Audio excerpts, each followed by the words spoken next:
is. Welcome back to a deeper dive with me, Dara, Cam. This week, we took her on the road. I am coming at you live. Well, I was live when I recorded this. I won't be live when you hear it next weekend, but coming to you live from the Signia by Hilton Orlando Bonnet Creek Hotel, where we came for the Florida Media Conference. We spoke with a variety of people at the conference. Julie Anderson, the editor-in-chief for the Orlando Sentinel and the South Florida Sun Sentinel. Also, on the other end of the spectrum, Michael Kelly, the publisher of the Herald Advocate, serving the Peace River Valley. If you don't know where that is, it's in Hardee County. He has a very interesting story to tell. You want to hear from Michael Kelly. And also Katie Sanders, editor-in-chief of PolitiFact. You know, the Pants on Fire folks. We'll hear from her. She's got a lot of interesting insights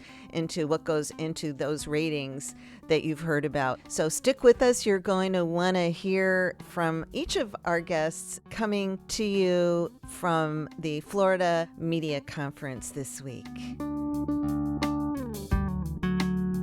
Being the county judge are friends, being Right. the former county judge are friends. The sheriff I have a great relationship with, the police chief I have a great relationship with. I can play golf with the chairman of the county commissioners Yes. whenever I want to. I mean, it is a great thing, I think, being in a small community and knowing everybody and everybody trusting each other and getting along.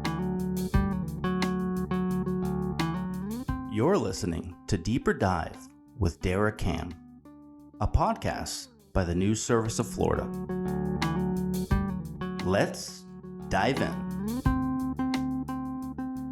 Divas, does it sound like we're coming at you live from somewhere? Oh yes, because we are. We are at the Florida Media Conference today, tomorrow, and beyond. I am joined right now here live and in person in Orlando with Julie Anderson, editor-in-chief of the South Florida Sun Sentinel and the Orlando Sentinel. That's a mouthful. Did I get it close? Was I close? You got it perfectly. Okay, thank you. So we just heard the Florida Press Association just gave out a bunch of awards to journalists left standing and some student journalists. We heard and saw about a lot of great reporting that's been going on over the past year, and kudos to those of us who are still doing this, and kudos to you, Julie. The South Florida Sun Sentinel is one of my favorite newspapers. I grew up in Hollywood, and I still subscribe to the Sun Sentinel. You've been in journalism for a minute. Can you tell me what you've seen, what the biggest changes you've seen and the biggest challenges that journalists are facing now? And then before we end, maybe give us some good news. Sure. This year is actually my 40th year in journalism. Yeah, so I started off as a reporter and now I'm an editor. I think the biggest changes I've seen are that, number one, there's a lot more competition, but it's competition that doesn't always have the same, rules about journalism that I grew up with. There are a lot of players now that they know how to put together a website or a blog. They purport to be a news site, but they don't always follow the same journalism ethics that we all grew up with, which is you're objective, you try to get all sides, you vet your sources. You don't get paid for publishing a story. Absolutely not. I mean, that's a big no-no, to be paid for a story or to have a kind of a quid pro quo to run a story. That is going on a lot more than you might think, and unfortunately, it's hard for readers now to tell the difference between what is vetted information, vetted, real journalism, and then what is paid for or has a particular agenda. So that's one of the bigger changes, I think, that just wasn't there like 40 years ago. I can't even believe I'm saying 40 years ago. It is hard to believe, isn't it? It's hard that we've been around. I haven't been around quite 40 years, but I have been around a minute. I'm always talking about my OGs, and, I had Governor Jeb Bush on recently, and, I was covering him during the recount, so some of the people who work for you weren't even born then. That's right, that's right. And, we have some really good journalists who are coming up through our state schools. University of Florida is producing fantastic journalists, and, FAU and FIU, Florida State. There are a lot of good journalists who are coming up, and they're learning the skill of deep reporting, using public records to find stories that, otherwise wouldn't be told. And I'm really hopeful about that, because they are really doing some good work. Yeah, I mean, we really the need for watchdogging hasn't gone away, right? It's more necessary now than ever. I've been in the Capitol Press Corps, as I said, for 25 years now, seen it shrink. You've seen the size of your newsroom shrink over the past 40 years, not your newsroom, but newsrooms. Scott Maxwell was talking, he was making a joke about the food critic and the Metro reporter and the political reporter were all at the same table. They were the same guy. He was making a joke, of course, but how do you allocate resources? What do you do with the challenge of diminishing resources as the competition grows and the revenue sources continue to, if not shrink, but they're not growing exponentially? And it was a joke. We do have different people. I know. So, when I started at the Orlando Sentinel in 1990, I think we had about 350 journalists in the newsroom, and now it's, a little less than 50. It has changed, but really what you have to do is you have to prioritize what is most important, and what we've decided is most important is telling distinctive stories that would never be told if we didn't cover them. A lot of it has to do with corruption. Because there are less journalists covering government in particular, it is ripe for corruption. We've focused a lot on that and trying to uncover stories that need to be told. Maybe it's not outright corruption, but it's wasteful spending of taxpayer dollars. It's things like that. But we still have time to cover things that are important to the community, like high school sports and the arts. We still have a theater critic and a food writer and things like that. So you have to tell those stories as well. But really the heart of what we do is watchdog and enterprise reporting, stories that frankly, the TV stations don't devote a lot of time to. And so if your daily newspapers isn't covering it, likely it's not getting covered at all. The Orlando Sentinel has done a terrific job of covering the ghost candidate issue in one of those Senate races in Orlando. I've been watching those stories closely, so hats off to you all for that reporting. The Sun Sentinel did a big investigation on sex trafficking. And you had a podcast too, I think, with that, which I listened to twice because it was so good. Tell us about that sex trafficking. It was shocking that this had been going on just right under the noses of the authorities down there. You would think that everybody would know that this is going on, but most of our readers thought that this was a problem in other countries, not in the United States, and certainly not in South Florida. What we reported on was that minors, especially teenage girls, and sometimes a little bit younger than teenage, were being lured into sex trafficking by traffickers who were very expert at spotting vulnerable girls who maybe were not being paid attention to, or maybe they were in a foster home, or they just were sort of like falling through the cracks, and they would shower them with gifts. And they were groomed. They were groomed, exactly. Really groomed, not groomed like, the word is thrown around. Right, so they were. And what our investigation showed was the complicity of some hotels, and also that group foster homes were places where the traffickers would lurk around to lure girls. Why these girls were just, disappearing out of the system. And if they were being trafficked, why they were not being found and these traffickers were being prosecuted. So once we did the reporting, it took about a year, and it was the excellent team at the Sun Sentinel, the investigations team. After they reported it, a lot of legislators recognized that they needed to shore up some laws that were supposed to be addressing this, and they did in the next legislative session, unanimously, in a bipartisan way, and then the governor signed laws that kind of closed these loopholes. So that was a major win, and I think that's just an example of what we want to do that does make a difference, has an impact, and why we matter, why journalism matters. It is really the epitome of watchdoggery is that I can't really say enough good words about it. And if you could tell us what the name of that series was so that our listeners can go and find it. I highly recommend that you read this. You will be blown away by it. Thanks. The series is called Innocence Sold. It's a 4-part series. And then we had a podcast, a companion podcast that you listened to called Felonious Florida. And that was season 4. That goes a little bit more in depth on some of the stories of the girls. But the series also talks about some of the cases in South Florida. I highly recommend reading it, and then just read the follow-up on what the legislature actually did, because they did act on it, and they credited the series for their legislation. Yeah, thank you for doing that, and please do listen. I listened to all the seasons, and I'm just dying for another episode.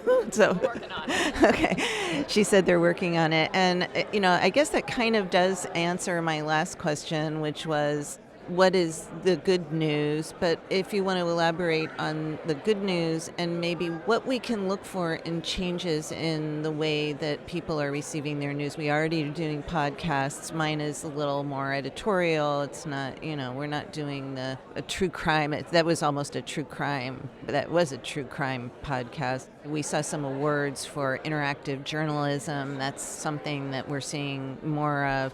What can we look for in terms of new products for consumers, readers, listeners? I still call them readers, even my diva listeners. And what's some good news for those of us in the industry or people who care about the industry? Yeah, I think we're getting better at not just relying on print and the written word, but then bringing video storytelling, using visuals and video to tell stories. We won a lot of awards for that, Orlando in particular, but both South Florida and Orlando are very good at it.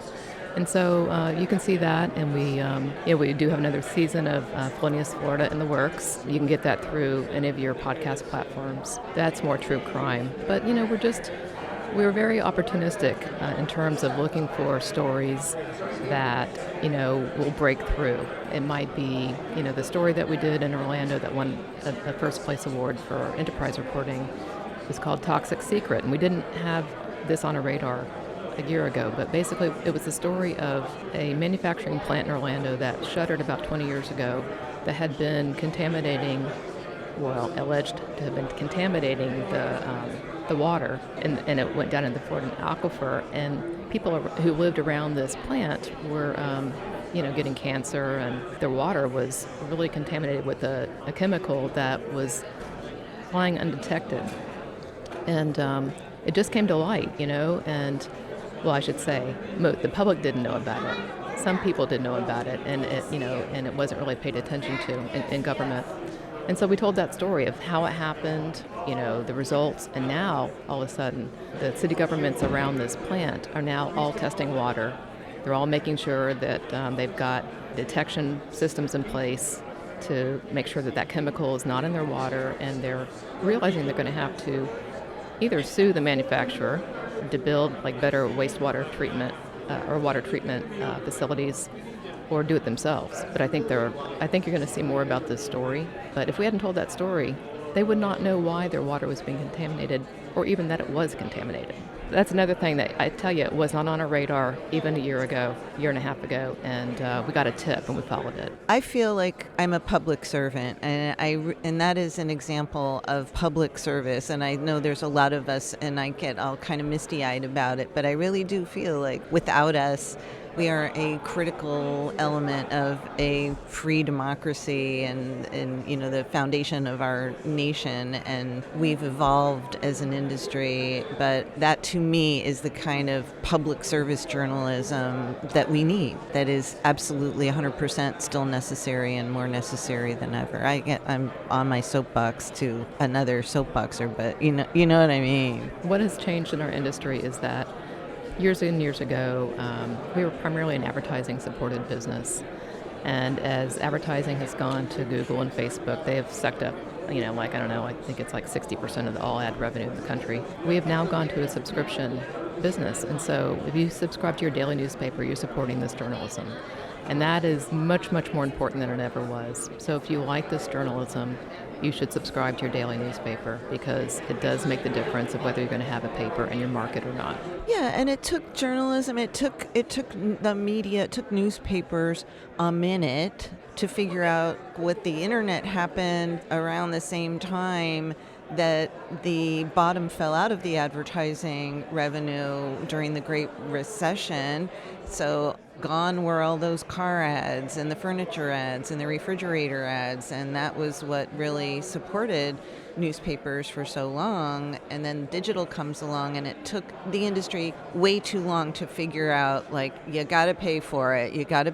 And I think it took consumers of news too long to recognize that you got to pay for it. But I think they're starting to catch on now, right? We've seen the studies that more and more consumers realize and are starting to pay for their news. You get what you pay for. And if you're getting news that's free and you don't know where it's coming from and it's some guy that just, writing his opinion, then, you get what you pay for.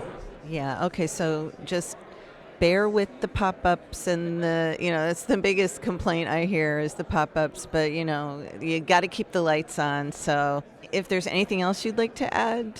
I'm just very hopeful and very still optimistic about the future of journalism. It will prevail. The truth will prevail. We'll figure it out. Well, thank you very much. Julie Anderson, I'm going to try this again, Editor-in-Chief of the South Florida Sun-Sentinel and the Orlando Sentinel. It's been a pleasure chatting with you. Thank you, Dara. And we'll be right back from the Florida Media Conference in Orlando.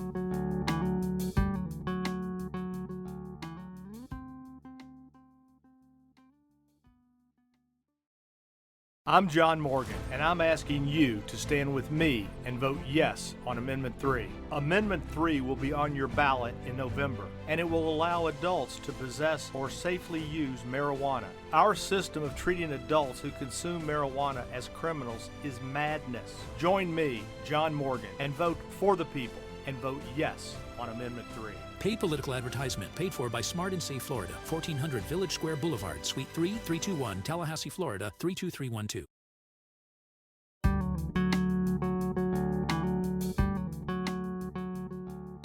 Divas, if you're enjoying the show, please subscribe, give us a like, maybe give us a review, or you can drop us an email at podcasts, that's podcasts with an S, at e.newsserviceflorida.com.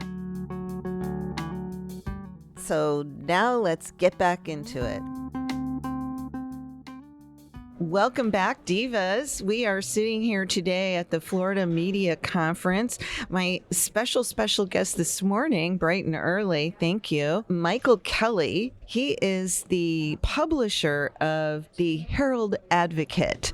Welcome to A Deeper Dive. Well, thank you. One of the reasons why I'm really interested in speaking with you is that you publish and own a family-owned newspaper. Tell us a little bit about your outlet. Well, we're one of the few independent and family-owned newspapers left in Florida. We are in Hardee County. I'm a third-generation publisher. My grandfather started it in 1941, and luckily we're still able to scratch out a living and keep going. Well, thank you. I love that story. I love the fact that you are still, because we've seen independent papers getting gobbled up by large companies, corporations. I worked for many years for the Palm Beach Post. At the time when I began working for them, they were owned by the Cox family, Right. the Cox sisters. And when we would go out to lunch and expense something, we would always say to each other, well, thank you to the Cox sisters for that.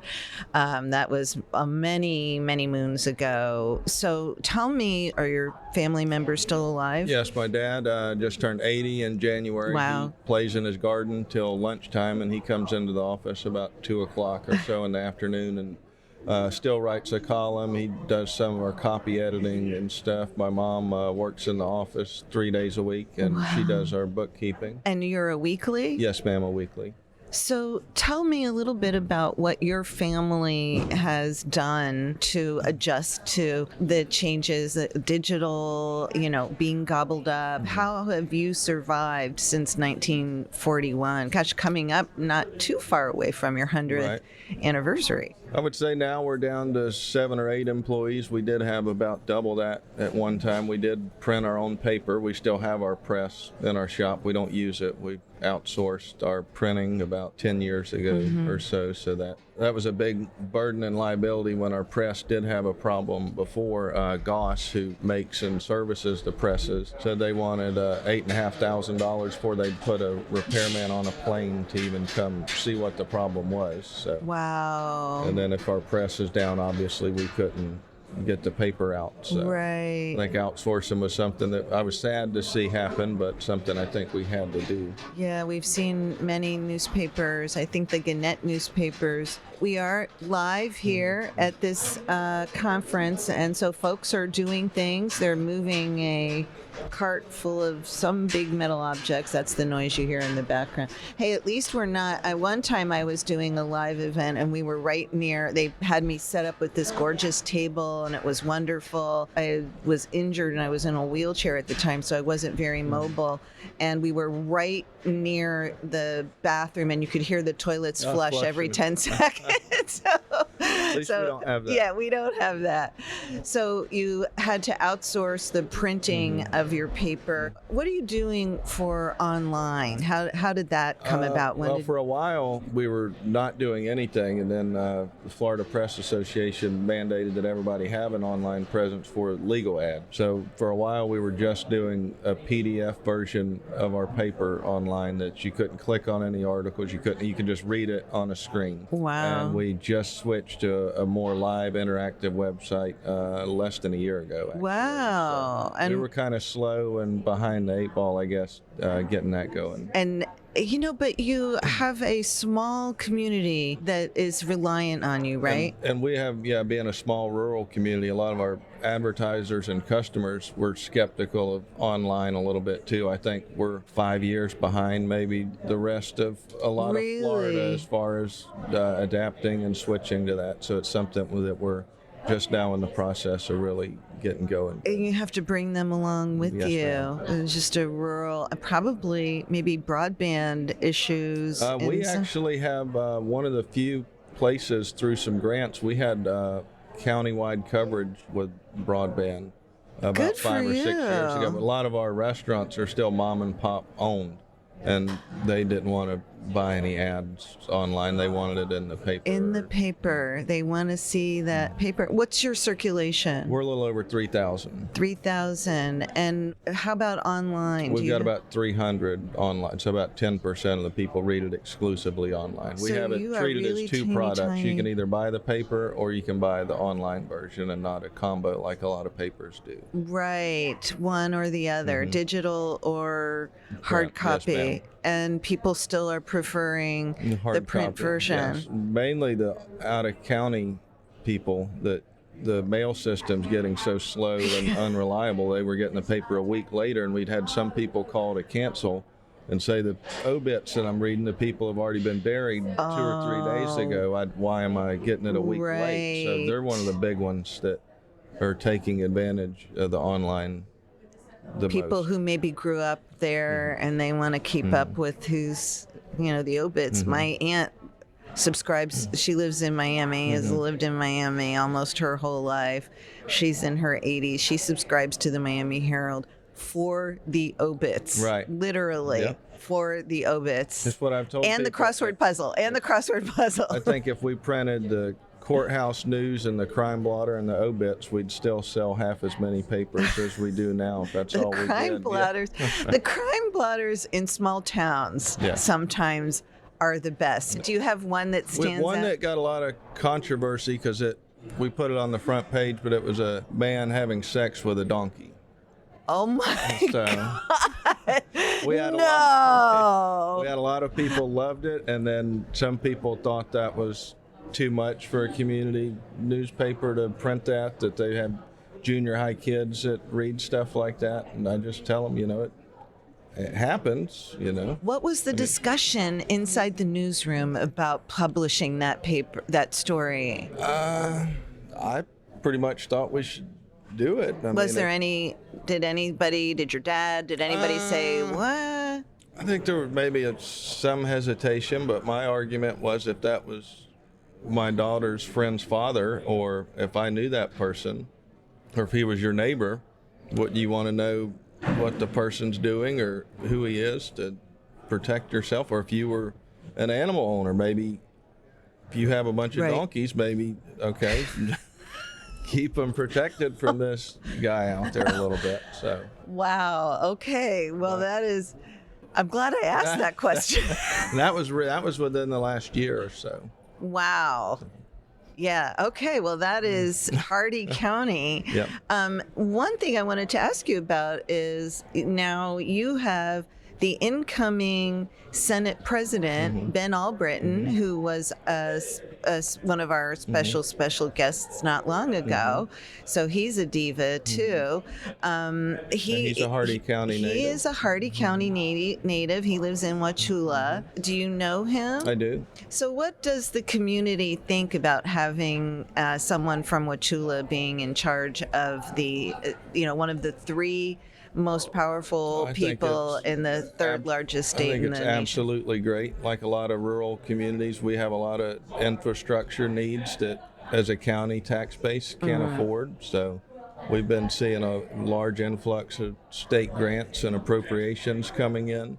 I think he secured a little over $30 million for local projects this year, and we're excited that that's going to continue or ramp up in the meantime. And I think just having somebody in that position from a rural county in Florida, he knows, some of the things that are important to us that maybe people on the coast don't. Like the last Senate president was from Naples. Right. I mean, I have a brother that lives in Naples. Naples is night and day difference from Hardee County and a lot of the interior counties in the state in Central Florida and in North Florida. Understanding what your needs are, you have to live there sometimes. Beach renourishment, that costs a lot of money. That's great for the people that live on the beach and tourists, but it does nothing for me. I'm 60 miles from the beach. Sure. So you're still pretty darn close to the beach. We still can be closer than I am in Tallahassee. We can be there in a little over an hour, but I think, and him coming from an agricultural background, the citrus industry right now is just being decimated. There's orange groves that are just dead and sticks right now, and a lot of families relied on that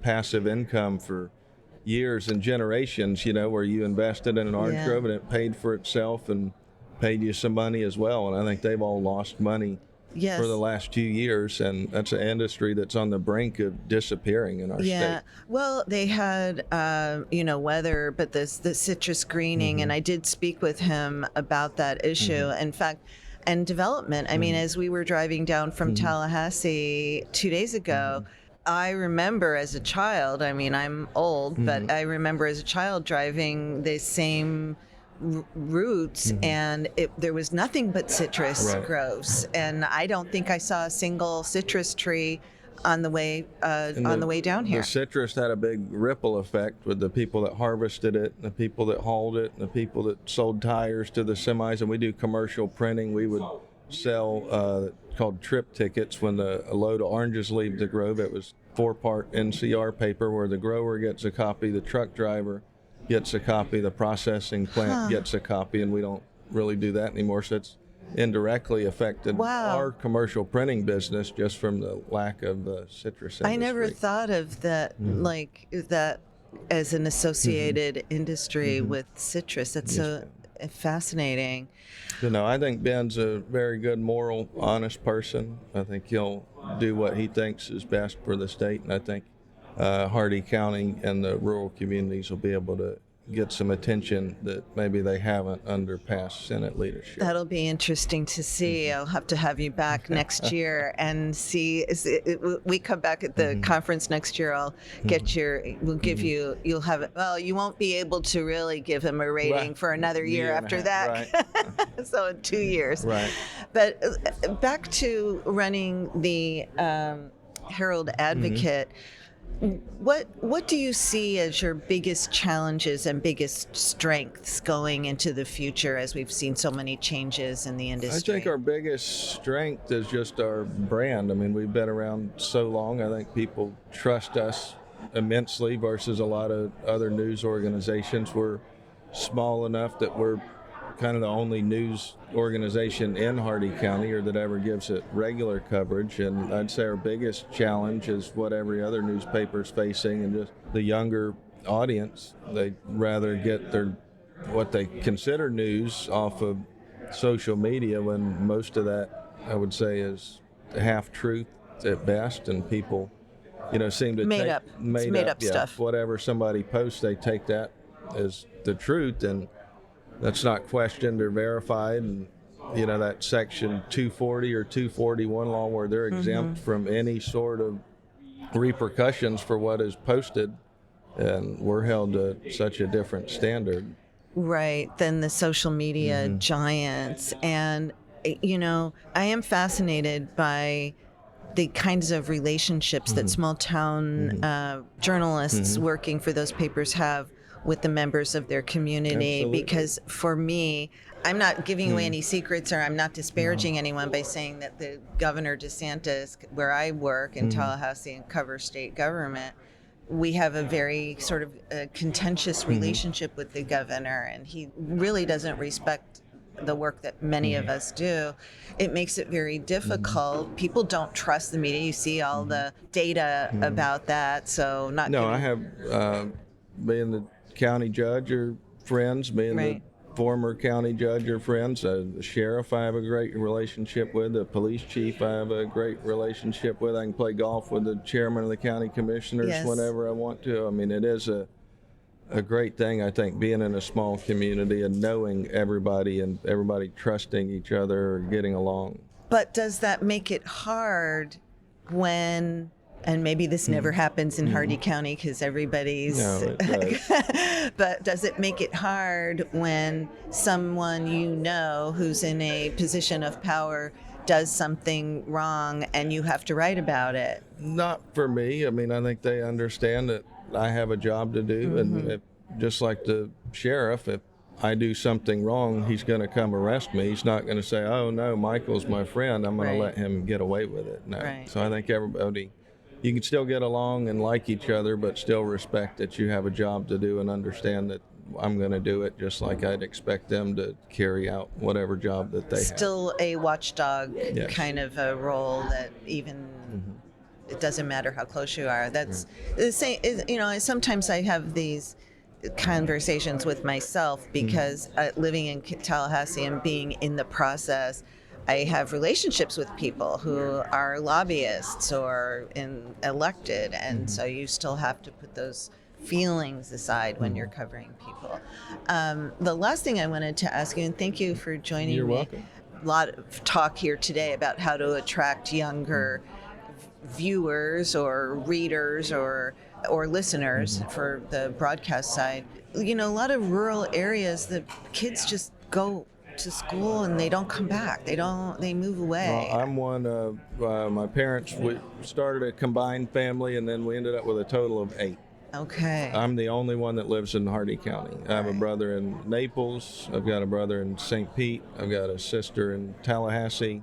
I've got a sister in Polk City. I've got a brother in Eustis. I mean, we're just all around the state, and I'm the only one that stayed in Hardee County. There's not a lot of opportunity unless you want to be in some sort of ag business or work for municipal or county government or school teacher. Right. The Education Foundation, they got a big endowment through the phosphate mining company Mosaic Right. as part of their permitting process, where if you go to school and you come back, they will pay off all your student debts over a 5-year period. Wow. So even if you want to go get a law degree or a doctorate degree and come back with $100,000 in debt, they will pay off 20% of your debt per year. So that started about 2 or 3 years ago. So I'm Wow. excited to see what potentially that does. That is really interesting. I've never heard of that before. Well, thank you for telling us about that. So hopefully you'll see some of that talent stay. Come back and stay. Yeah. Well, Michael Kelly, it's been a pleasure meeting Thank you very much. and chatting with you. And Thank you for joining. I'll try to come back in 2 years and tell you how Ben's doing. Thank you. You're welcome.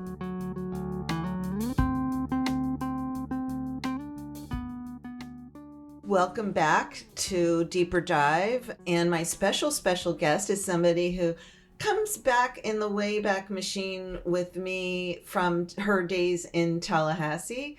Katie Sanders is now the editor-in-chief of PolitiFact. These are the folks that will give you the pants on fire rating if you are not truthful. Welcome to Deeper Dive, Katie. I'm so happy we ran into each other at this conference. It's been a lot of fun reconnecting. It has been, and this has been a fabulous conference. Tell us a little bit about, I attended a breakout session, you were part of it, we'll get to that in a minute, but just tell us a little bit for people who don't know about PolitiFact and the Poynter Institute. PolitiFact is a nonprofit, nonpartisan newsroom that was started by the Tampa Bay Times back in 2007. And the mission was pretty simple: rate statements primarily from politicians on a scale called the Truth Meter. And so you had ratings from true, mostly true, half true, all the way down to the crowd favorite, pants on fire, for a claim that's false and also ridiculous.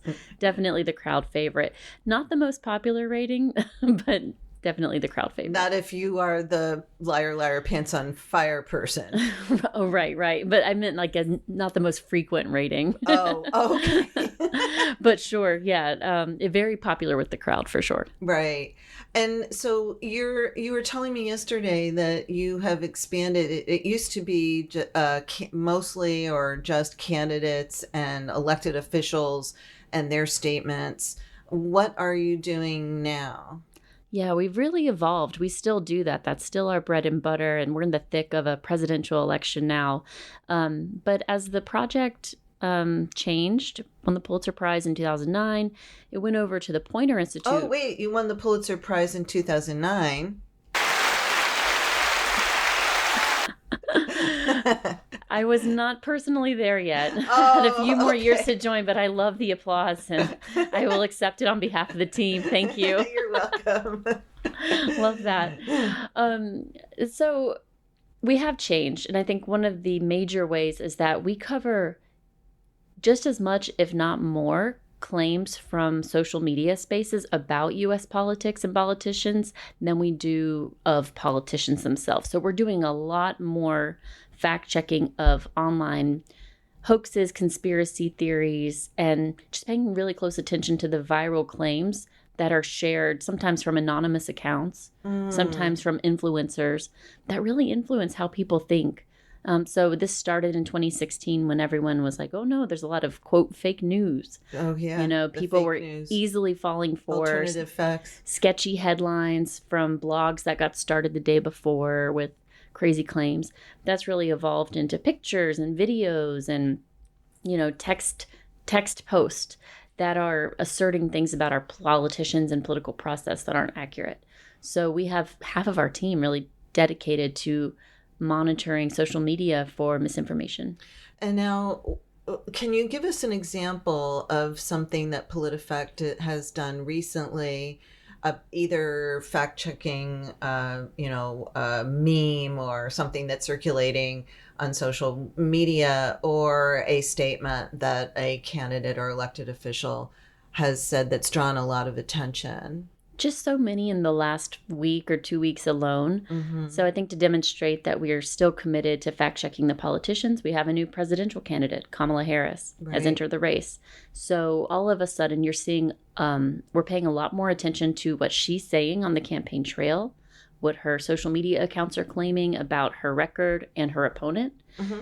And one example is she's really trying to tie former President Trump to Project 2025, which is not right. A lot of my friends are, who are not in the process, are asking me about Project 2025. They're like freaking out about it. And I think that the important thing to say, which is often what Harris is conflating on the trail strategically, is that Trump has not signed on to this plan. It's a 900-page document that's basically Right. a wish list from a number of conservative groups, chief among them the Heritage Foundation. But it's basically a wish list for the next Republican presidential administration. It's like a transition plan. Like, here you go. We've done the hard work. Here are names. Here are strategies. Here are policies to go after.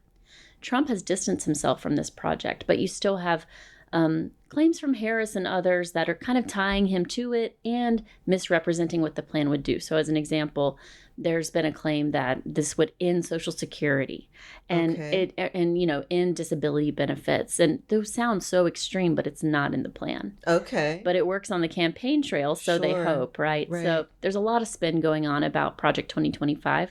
Though there are some things it would do that Trump has said he would do, such as closing the Department of Education and reassigning its duties. That's where Project 2025 and Donald Trump's positions align. But it's really hard for voters because who has the time to sift through a 900-page document and then try to make sense of either a website from the Harris campaign making all these claims, Trump, denying it? That's our job.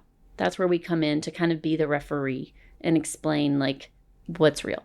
So the Project 2025 is one thing. When I said my friends were freaking out about it, it's just drawing a lot of attention. I had a young news tech person ask me about it the other day. It intrigued me that this person who's just a couple of years out of college was so interested in this Project 2025. In general, how truthy is Kamala Harris? We've fact-checked her 50 times so far, just about. And so I think we're going to see that go up exponentially in the coming weeks as we screen her background and claims about it. I did want to add, as an example of the kind of thing we cover nowadays. So we cover Kamala Harris talking about Project 2025. We also cover the online dialogue. And one text post from Facebook that's really in my mind was a claim that said, by the way, y'all, Project 2025 would end OSHA, basically end workplace protections. And that's such an alarming claim. And you're a passive social media user. You're scrolling. You see someone you trust or a celebrity you trust making that kind of claim. Are you going to stop what you're doing and do a Google search? Fact checkers wish you would. Fact checkers wish it wasn't on there in the first place. But that's the kind of claim that gets surfaced to us through our partnership with Meta. And there's no validity to that claim. But there's a lot of fear-mongering going on. I'm wondering, how do you choose what to fact check? It's often just... Because there's so much, people are saying so much stuff, right? And there's a lot of disinformation and misinformation out there. And I would imagine every time there's a campaign event, there's a lot of things to check, even if you're just with the presidential candidates. So how do you decide what to investigate? It's more of an art than a science, but I think the most basic question If it makes your eyebrows go up, or... That's exactly it, right? Is it interesting? Is it worth finding out this answer? Did it make you go, I wonder if that's true? You got it. Yeah. So that as a baseline test works well. We don't want to check things that are obviously true or very easily confirmed. That's not really a good use of our time when there's so much dubious information out there. I will say, as we've taken on more online misinformation, we are definitely prioritizing more claims that are wrong in a more, like, I think before we started the commitment to online misinformation, we were like, I don't know, might turn out to be true, might not. Let's go find out, right? But because we have kind of a mission, a partnership to root out online misinformation, to call it out, we definitely prioritize claims that are false in the online spaces. And I think some of that has carried over to how we cover politicians as well. Like, we want to prioritize what we know is wrong. Right, but then do you get this, like, oh, they're just looking, they're looking to do a gotcha? No, I don't think we get the, like, looking to do a gotcha. I mean, sometimes a politician will use the word million 9 times out of 10, and then one time they'll say billion. We might let that go, right? Because that to me is a gotcha, and we have had that experience. That is a gotcha. We try not to do gotchas. We try to be fair. and not do the like, okay, they said it wrong here. But, sometimes we have done that because when they got it wrong, it was way more prominent. So there are a lot of considerations that go into like deciding to start on a fact check in the first place. I would say it's that front end conversation is just as important as how we decide how we're going to rate this claim at the end of the reporting process. It's a little bit of an aside, but I try to focus on trust in journalism.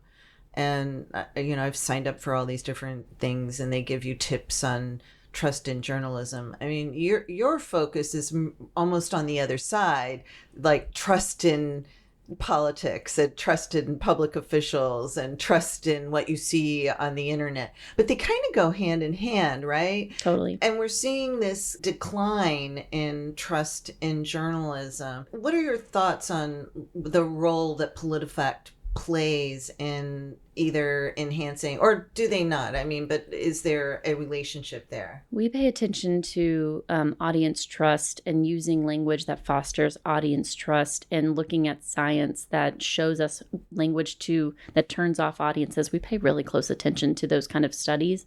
We work closely with Joy Mayer. If you're in the trusting space, you would know her from Trusting News. Yes. So I think one of the things that makes me really proud of PolitiFact's role in the journalism space is that we have standards that include showing all of our sources and not quoting anonymous sources. So we can point to every fact in our story is backed up by a link at the end of it that you can review. So you may think that we got the rating wrong at the end of the day. We said a claim was mostly false. You would have rated it half true. That's fine. That's part of the fun, I think. But at least you can recreate our reporting. We weren't shadowy about it. We didn't say, 8 people with familiarity with the matter told us on background. Like, that's just language you'll never see in a PolitiFact story. You won't see it in a news service story either, Katie, because we don't roll like that. Praise. And it's really, we really don't. And we have very, very hard guidelines on. In fact, I had a story that I worked for months on and interviewed numerous individuals for it, and I actually even got their names, but the claims they were making were something that I could not verify. And I, after meeting with our lawyers, we decided not to move forward with that story. It was very crushing to me personally, and I felt like I let the people down that I was working with on that story. But, we stood by our decision and we still stand by it. And, I think we have such a contentious relationship with the governor right now, the governor of the state of Florida, Governor DeSantis. And I think that part of the reason for that is the anonymous sources. And I understand the reason why sources want to be anonymous. I understand fear of retaliation, fear of losing contracts, fear of losing your job. I understand all those reasons, but we just don't do it. It seems like there's a proliferation of the use of anonymous sources. And how much does that contribute to a decline in trust in journalism? I realize that as I, talk about our commitment to never using anonymous sources and pointing to primary documents and building consensus among named experts, like it's almost a privilege because that is totally in line with PolitiFact's mission. Right. Of, we're not necessarily hearing the whistleblower, right, and needing to corroborate that story. That's not the kind of story we would typically do. I'm not going to say we wouldn't, right? If we got the right tip, would love to break that kind of story. But we are in a very different climate, I think, even from the Rick Scott years, that, where there is a level of retribution and consequence for people who speak out. And so you don't see it generally. Right. So you're in a very tough position. I know that those kind of ethical calls are really tough, but you can't take it back. And there's so much damage for stories from anyone that turn out to be really thin. They have that sexy headline, but then they're easily challenged, easily torn apart, easily rebuffed, and it just kind of makes the whole industry look bad. Right. So I know that was a tough decision. I hope it comes out one day, right?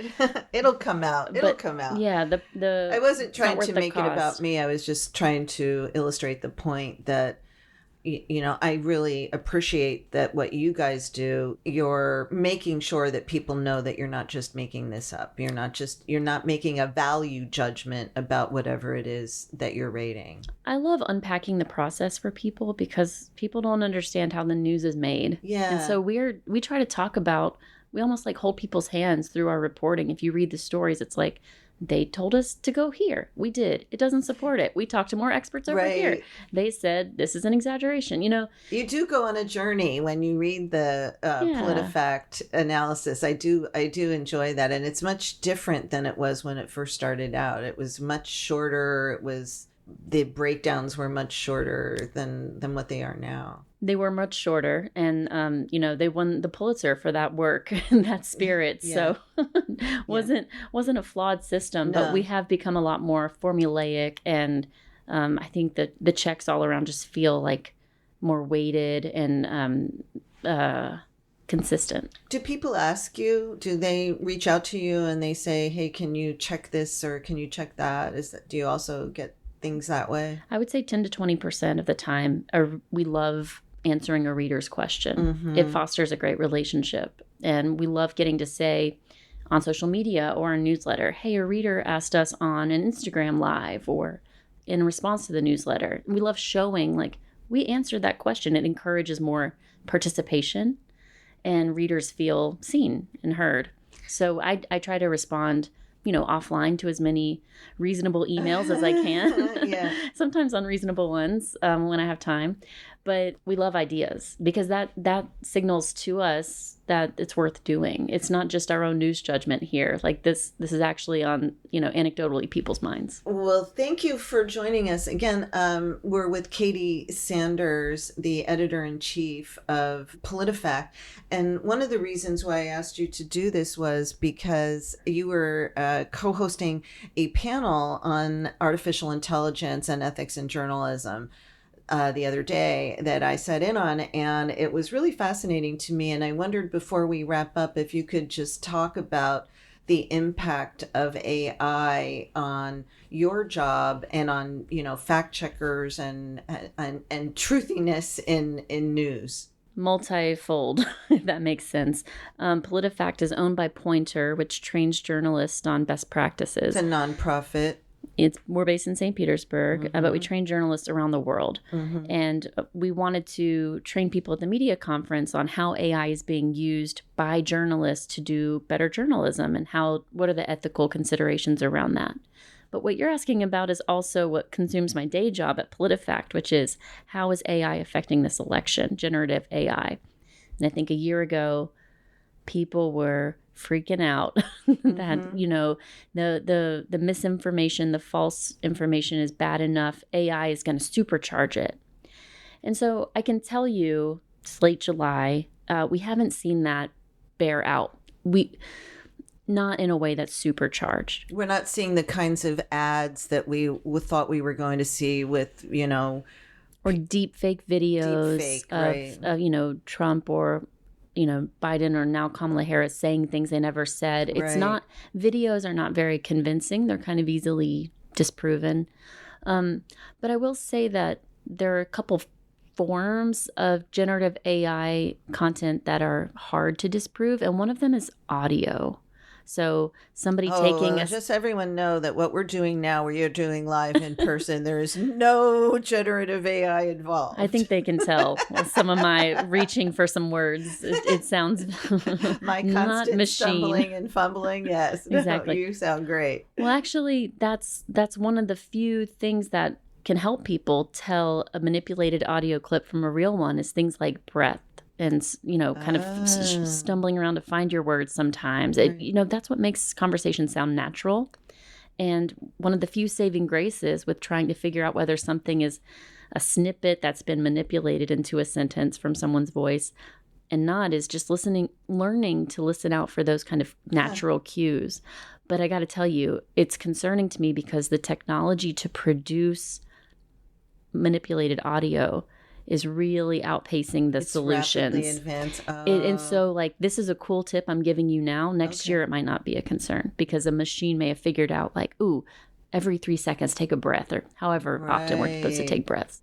We did a story a few months ago about how we tested 4 audio detection tools on the Biden robocall, the fake robocall that went out to New Hampshire primary voters, in Joe Biden's voice telling them, don't vote in this primary, it's malarkey. Right. You know, and it was meant to dampen down the turnout Right. for Joe Biden, Right. who's was leading like a write-in campaign in that state for complicated reasons. So I think the robocall was like quickly debunked. That was a snap. It was quickly debunked by lots of media outlets that have staffed up to monitor this kind of misinformation in the campaign. But even this well-known clip, when we ran it through 4 audio detection tools, they said that it was likely real. Wow. And that's so That's concerning really because it was scary. such an obvious fake. Right. It's really scary. So the good news is that a lot of the shoe leather reporting tricks, which sound like they're exclusive to journalists and they're not, but a lot of the old ways can still be applied to AI and the quote new ways of detecting misinformation in this campaign. So what I mean by that is if you see a suspicious photo, a reverse image search, which can be done with a right click of a button, is still going to get you really far. And that's a really basic tool, but it's the first one we turn to when we're dealing with a suspicious piece of video or audio. And what you're looking for is like, where did this come from? Is this the first time it's appearing on some random X account? That's suspicious, right? You're kind of Right. building a case that this is not real, even though it Right. seems to be. And if it did appear, it's usually, it's sometimes out of context. It is a real photo, but it was from 2 years ago. So an example came after the attempted assassination of former President Trump.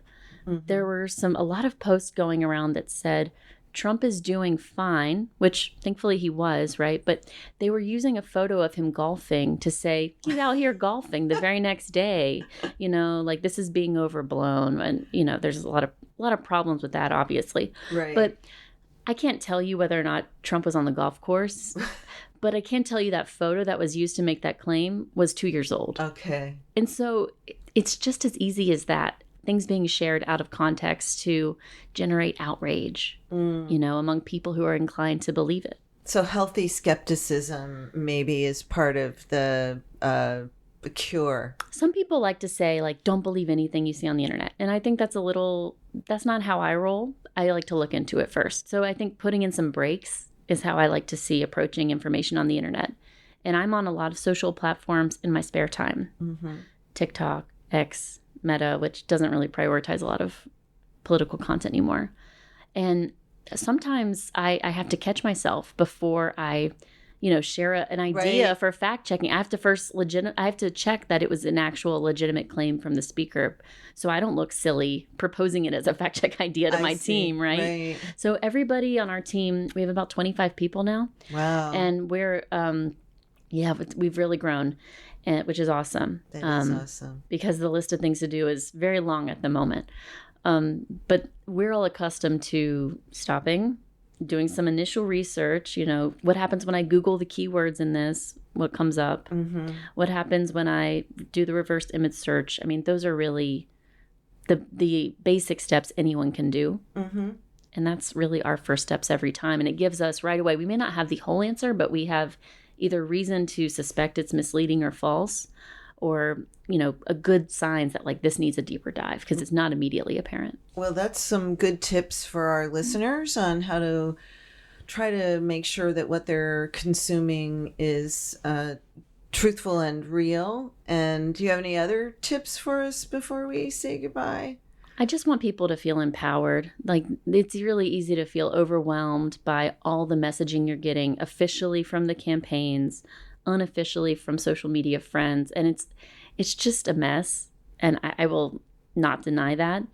But honing your media literacy skills is just the best solution. And so pausing and investigating, which is a fancy word for Googling, Right. where this came from, is a 3-second clip or an 8-second clip of an embarrassing moment or embarrassing statement really all the context you need? Why don't you look up the transcript? Why don't you watch the fuller video?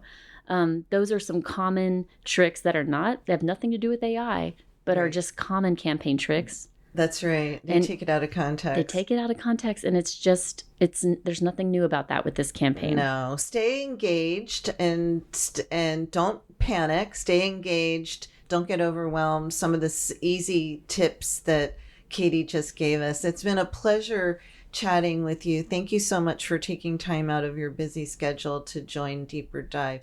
Katie Sanders, Editor-in-Chief of PolitiFact. Anytime. Thank you for having me. We're going to have you back for a full episode, okay? There's lots to talk about. Sounds good. Thanks for listening to Deeper Dive with Dara, a podcast by the News Service of Florida, hosted by News Service senior writer Dara Cam and produced by me, Mike Exline. Music for the podcast was recorded by Periodic Labs, LLC.